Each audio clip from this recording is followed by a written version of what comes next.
Welcome to the Fintech Scaling Show. This podcast is sponsored by Scale Up Consulting, helping fintech startups accelerate customer acquisition and set up business operations to scale systematically. When you're ready to grow, reach out to us at richard@scaleupconsulting.co. Now, over to the show with Richard Doty, founder and host. Hey, what's up, everyone? Today on the show, we have Tom van der Lubbe, co-founder of Viisi. Hey, Tom, great to have you on the show. How are things going today? Thank you very much, and nice for having me. Everything is very well, beautiful weather here, so I'm in a very good mood and looking forward to our talk. Great. Let's start the show by telling us a bit about yourself and your background. I have, let's say, for the financial industry, perhaps a little bit of an exotic background. I am a historian. I studied international law in Leiden, in the Netherlands, politics, history, this kind of stuff, and to become a diplomat when I was at the university. But I found out that for me it's difficult to defend certain opinions which are not mine. After having studied abroad, I studied in Paris, in Berlin. I ended up in consultancy and afterwards in the financial sector. I'm an entrepreneur since a little bit more than 10 years for Viisi. We do mortgage advice. So that's a small introduction. Perhaps one private sentence as well. I'm 52. I have two very small children. So I'm a very old father, so to say. I'm enjoying that very much. And my life is mainly about working, and then the other half is family. That's probably my life, my introduction. Great. And, I think it's very important to also have that sort of work-life balance and make certain you spend time with your family, especially when they're young and growing up. But, I know we're going to be talking about scaling and leadership today. Maybe we can kick off with you talking us through your approach to scaling and leadership, because I know it isn't always a path spoken about or well-traveled. And maybe more importantly, how do you characterize your mission with regards to your philosophy? I think I should start by saying our company, it starts with purpose. So probably a lot of people know this book of Simon Sinek, Why. He has brought this topic back on the table, I think, in a very popular way, but it's much older. So in the end, everything we do is about what's the reason why we do things we do. And raison d'être, what's our reason to exist, so to say. And that's probably the starting point. And sometimes we forget about that. And that's something which you see in times of crisis, which comes back. We'll probably dive into that later. And the purpose of the company is twofold. On the one hand, we want to change the financial sector, specifically to start with the mortgage advice. And the other thing is, and that's more organizational topic, we want to change the way we work by doing this in a different way, like most companies do. And that's the whole topic of self-organization, holacracy, etc. And we'll also probably come later to that topic as well. Maybe we can go into that a bit now. What is your philosophy around, self-organization, growing a business, and also how does that play out in times of crisis? If you take this purpose, which is a starting point, then the next topic is what is the hierarchy of your stakeholders, to put it in a more, let's say, management way of discussing things. And we always started with our own people. So it's start with the purpose, then it's called people first, and that means our own people, clients second, shareholders third, or shareholders last. And that creates a very good hierarchy. If you talk about hierarchy of the ranking of those interests of the different stakeholders. And if you then see in times of crisis, for instance, what's going on at the moment, that if you are in a shareholder value driven structure, then you have a different hierarchy. Then it's a shareholder first, and you have to keep up profits, or you have to downsize the company as fast as possible to support your stock price, and then you're starting to lay off people. So we have to realize that it always starts with your values and your hierarchy of stakeholders, and then all the stuff which is done afterwards just follows this kind of hierarchy. That's the main topic, that our solidarity always is at our core of our company. And to give you a very simple, practical example, which we had to defend in the last 10 years, before the COVID crisis was there, where there were always two discussions. That we were always asked, why don't you put your clients first? Because then there are a lot of examples like Amazon and all these others. And then we said, because it's about being human in the core of what we're doing. And we don't understand why we should serve clients during the weekend or late in the evening, when people also have time to go to the gym or to go to the dentist. So why would a client not be able to make an appointment? Doesn't matter if it's virtual or, let's say, in the office, at a normal time during the day, because our people also have families. They also have private lives.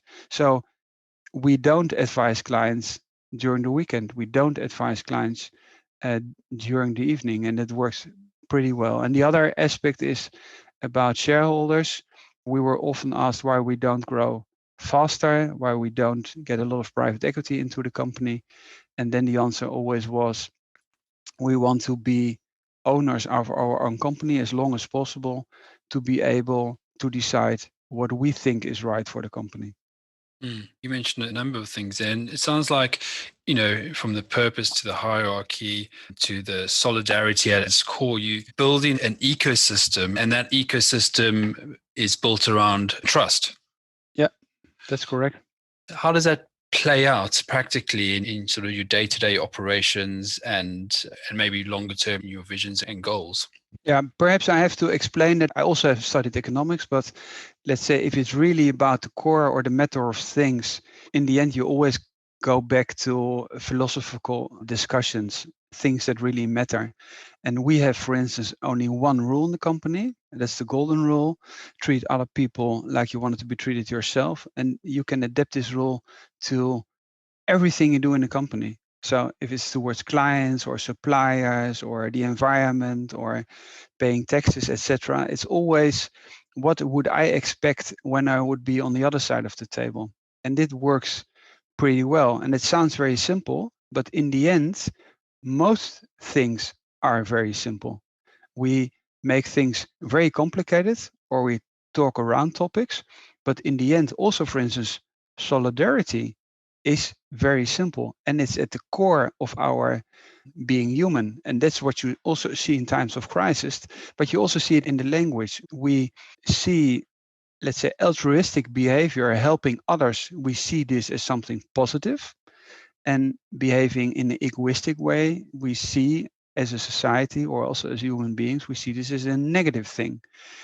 If you then adapt this language to shareholder value driven economy or our system, then it's very clear that behaving in an egoistic way, which is, let's say, something which shareholder value capitalism does, it only cares about the own profits and not about other stakeholders.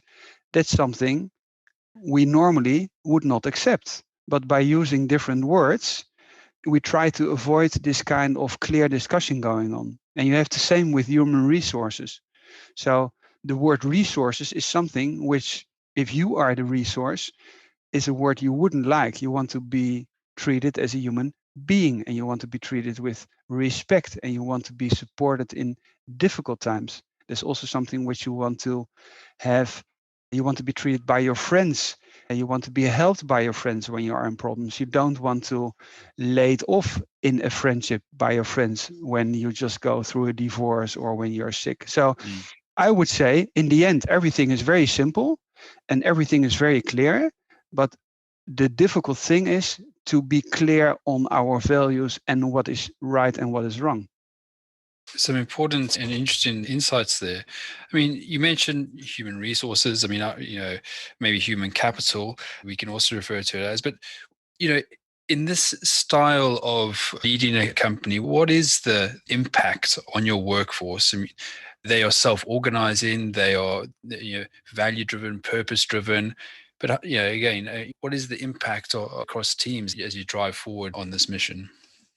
You have a strong discussion going on since also before COVID crisis about psychological safety. Perhaps some of your listeners are known with the Aristotle project of Google.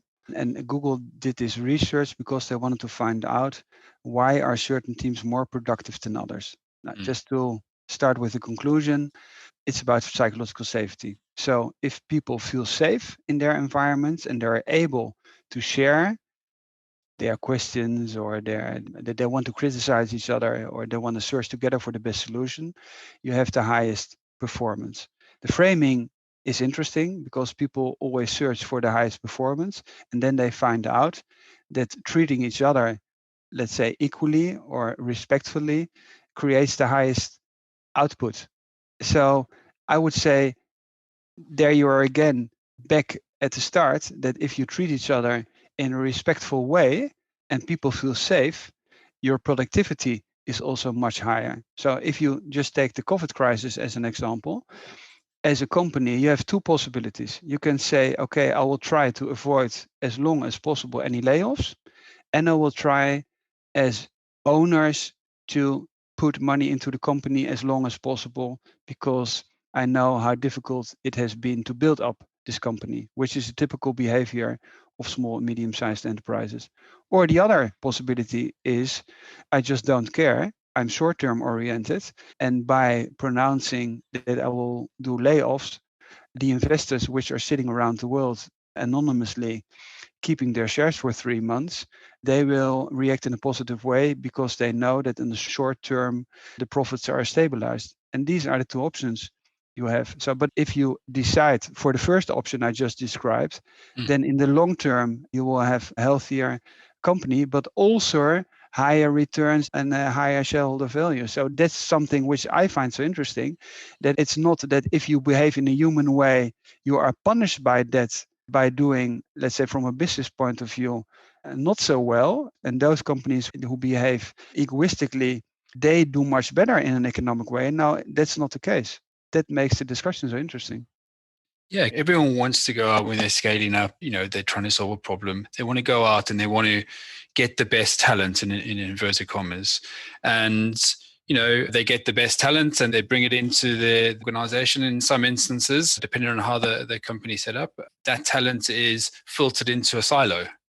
And actually what transpires is there's no output across the teams because everyone's working in a silo, everyone's doing their own things. I mean, what you're saying here is, well, let's look at it slightly differently. Let's go, we've got a team, we've got a company, let's have a culture. And when we go out and hire, in inverted commas, the best talent, they mean to embed it themselves into our team, our philosophy and our rhythm so that the team as a whole, not the silos, get results together. Yeah, the topic or the slogan, you always have hire for culture, not for skills. But also to frame it in a little bit from a different angle, the interesting thing is that if you ask CEOs or CFOs what is the competitive advantage they have as a company, the only answer they always give is their people. And if you then see how people are treated, and that's especially something which you see at the moment during times of crisis, then the question is, how can you give an answer and telling that people is the most important decisive factor for your competitive advantage, and in the end also of being able to survive in comparison to your competitors. And the other way, you treat people in a way where, let's say, everybody understands that if you would be treated like that, that you would search for another job, or at least after the crisis would search for another job. So that's something which is very strange. And you also see this in the organizations itself, that the role of the CFO or CEO is pretty strong and decisive. And HR, where it is about, if it is about well-being of people, is something which is not treated on an equal level. So that's what I also find very interesting, that you have a lot of research which shows that if you treat your people well and you build up strong culture, that you will be building a much stronger company. But we don't, let's say, reflect on that in practice. So I always wonder if people read those articles in Harvard Business Review, who are, let's say, managing these big corporations, and then why are they doing exactly the opposite? I mean, I know the answer because it's where they have their shareholders, but it's still interesting that you read the articles, but you don't implement it in practice. Yeah, that continues to happen, I guess. And, as maybe a different approach to some of my listeners out. I mean, we've mentioned that one of the approaches that you use to build in this culture and philosophy is treat others like you treat yourself. What are the other, methods you use at Viisi to embed this culture and philosophy on an ongoing basis? Let's say it's a big puzzle. So it's always difficult because you take, let's say, a few pieces out, depending on, let's say, the topic of the interview. But in the end, it's huge complexity because you have a lot of puzzle pieces and they all fit together. And you can't just take one. So if you talk about agility or if you talk about self-organization, because that's more efficient, then you shouldn't forget about the other pieces of the puzzle. But just to mention a few, the values we already discussed pretty profoundly. Then we have a homegrown culture. So all the advisors, we are not a huge company, we're 50 people, but all the advisors who advise clients, they are all what we call homegrown. So they come from university or have a few years of work experience. And then we educate them in our company. Of the advisors we have, nobody has ever advised for a bank. So, and that also creates a strong culture. On the other hand, is let's say the back office, people who are in the credit department and this kind of, let's say, functions or roles. Those people are all hired with an enormous amount of experience. So those people have more than 10 years experience. So we value the experience. It always depends. It's more complex than just saying hire young and develop them. No, it depends on which department people work at. The other aspect I already mentioned, we're always for the long term, but that's easier because we still own the company. We're not pushed by quarterly results, and that also gives us the flexibility to have an anti-cyclical strategy. So, for instance, for us, this COVID crisis has also very positive sides because we can hire more easily. So we would decide when there are opportunities, it's not important to have high profits. No, then you should use this opportunity to invest all those profits in hiring people you normally can't hire that easily. Or we doubled our marketing budgets during the crisis. That's exactly the opposite what a lot of companies do. So in the end, it's a very complex puzzle with a lot of pieces. But in the end, I would say the common thing is that it's all common sense. So it's all common sense. It's not higher management philosophy.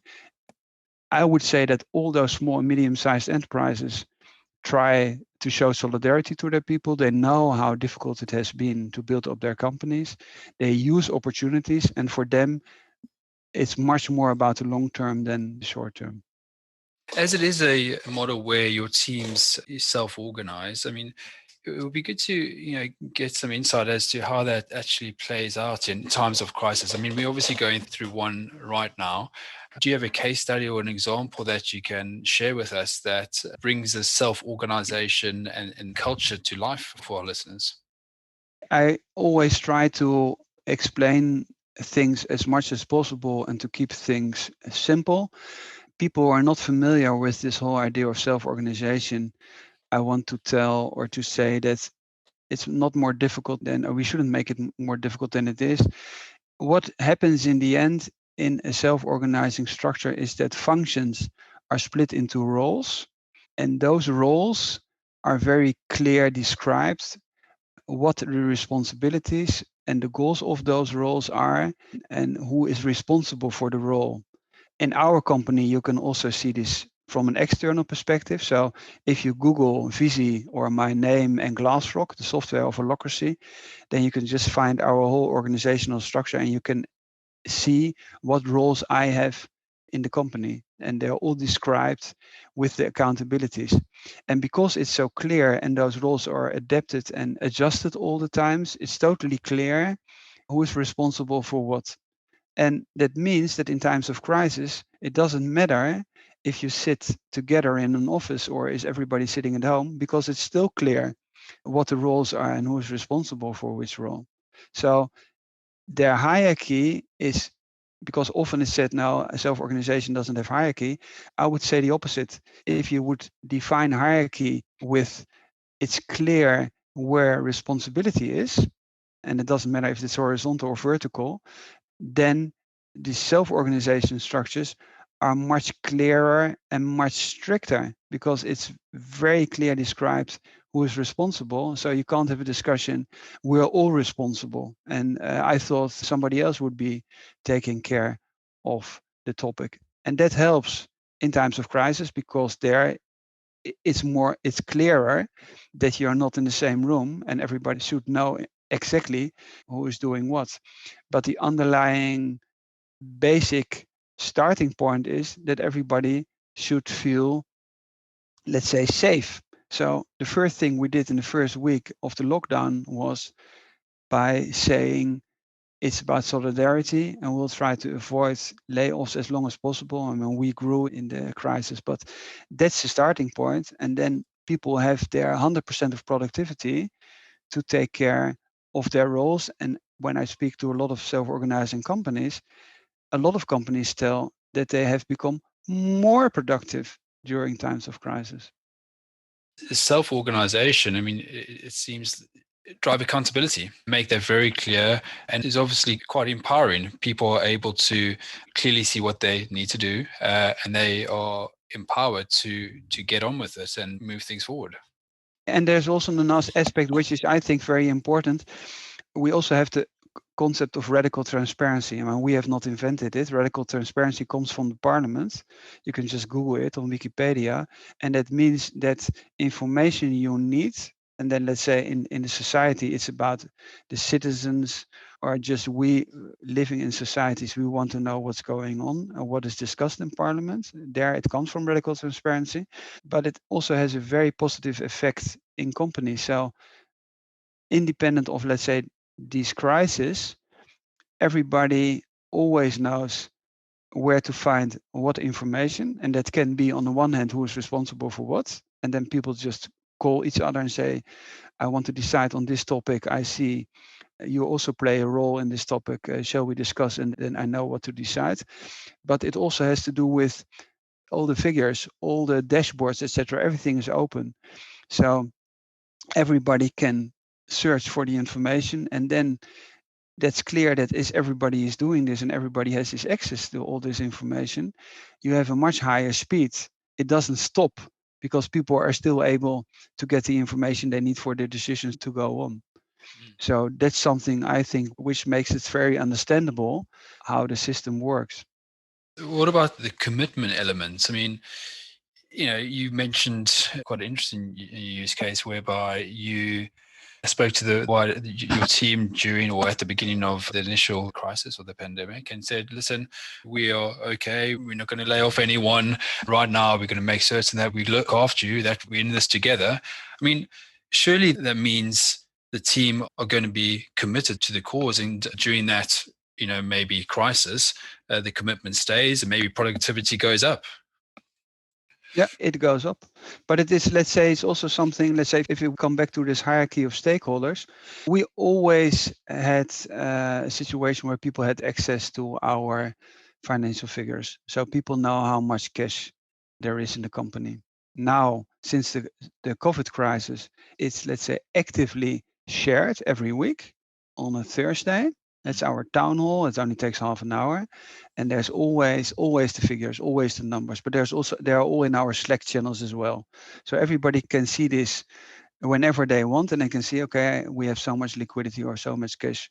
And that's something which creates a lot of rest. But the other thing is also that we said, and we also have done this in the past, that we as shareholders are willing to put private money into the company if this would be necessary. So it's about people first, clients second, shareholders come last. But if it's about the obligation towards the company, then shareholders come first. So we had situations in the past where we had problems with our cash situation and we didn't pay our own salaries as founders. We are 4 co-founders. We didn't pay our own salaries, but paid the salaries of our people. And if you do this for a longer time and if you walk the talk, it's not only about let's put something on the wall, which we believe in if everything goes well. And if there is a crisis, we behave in a different way. Now, if you really walk the talk and you show this again and again and again, then this becomes part of your DNA. Because younger people, they will ask older colleagues, That's very nice. That's very interesting. They tell this, but do they really walk the talk when it comes to the decisive point where shareholders have to act? And I think that's in the end, I mean, you can tell a lot of interesting stories and you can put a lot of interesting stuff on the wall, but in the end, it's about what do you do when it's necessary. And then you have excellent examples where owners put money into the company again, or I just posted 2 or 3 weeks ago, Southwest Airlines, I mean, even airline industry, where the CEO just cut his salary to zero and said, no, we want to try to avoid also layoffs in 2021. So that's the way you build great companies.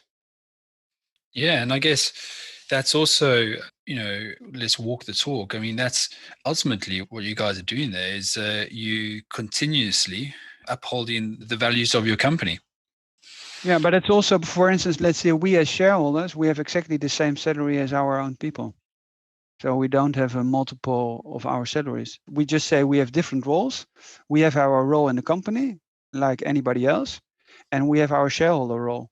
And if we, let's say, would be in the end successful, or I don't know, I mean, we're just doing this for 10 years now, but we're just part of the team as all the other colleagues are as well. So, and all these salaries are also transparent.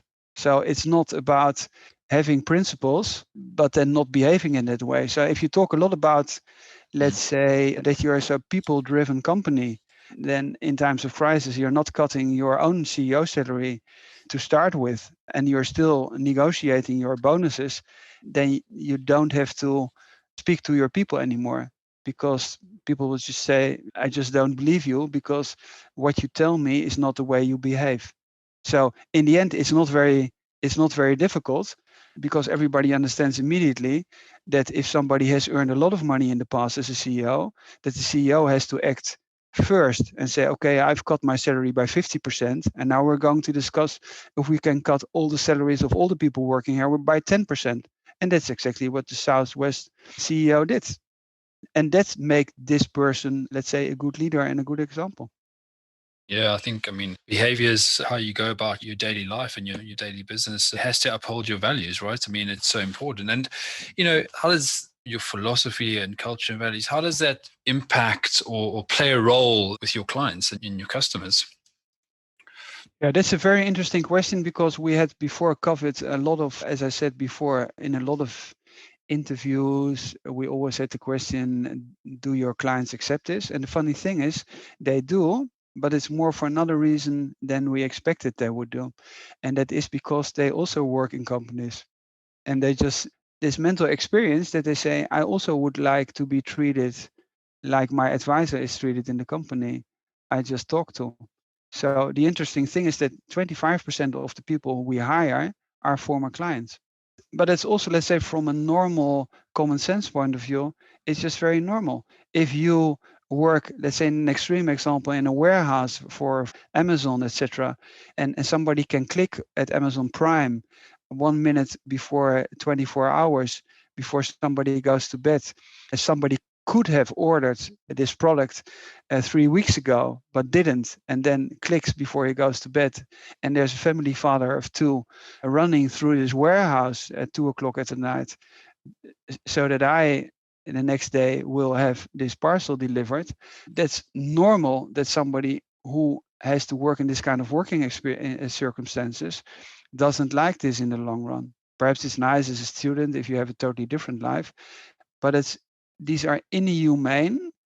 This is an inhumane working environment. So if you then at our company and you ask, can I have my advice in the evening or Saturday? And then we explain no, then there is this reflection going on that people say, oh, that's also something I would really like in my company, because I also have a family and want to, let's say, have the privilege, or I mean, it's not even a privilege, but the normal situation that at a certain point I can just close my laptop and be together with my family. Yeah, it's so important. And what questions should fintech leaders be asking, or factors they should be considering as they scale and lead bigger teams? What are the things that you think would help them through that journey? Depends in what situation you are. So, and let's say for us, with a huge mortgage market in the Netherlands and growing the company organically, it's much easier than if it would be a CEO of a stock listed company. So you always have to, let's say, separate things from each other. But if you, let's say, if you are a startup or a scale up, I think the starting point should be that you realize, why are you an entrepreneur? Why do you build this company? And we in the beginning had this discussion. I work together with my co-founders for 20 years now. So we know each other from an old corporate where we work together. And if you have a very clear understanding or common understanding, what are your goals and what is your purpose, it's very simple, because then in times of crisis, you still know why you're doing what you're doing. So the starting point for us was never to be, let's say, financially successful or to become rich. Then, for instance, I should have stayed at McKinsey just after my studies. That would have been much more easy with less risk. So the starting point is very, very important. If you start for the purpose, it's much easier to continue.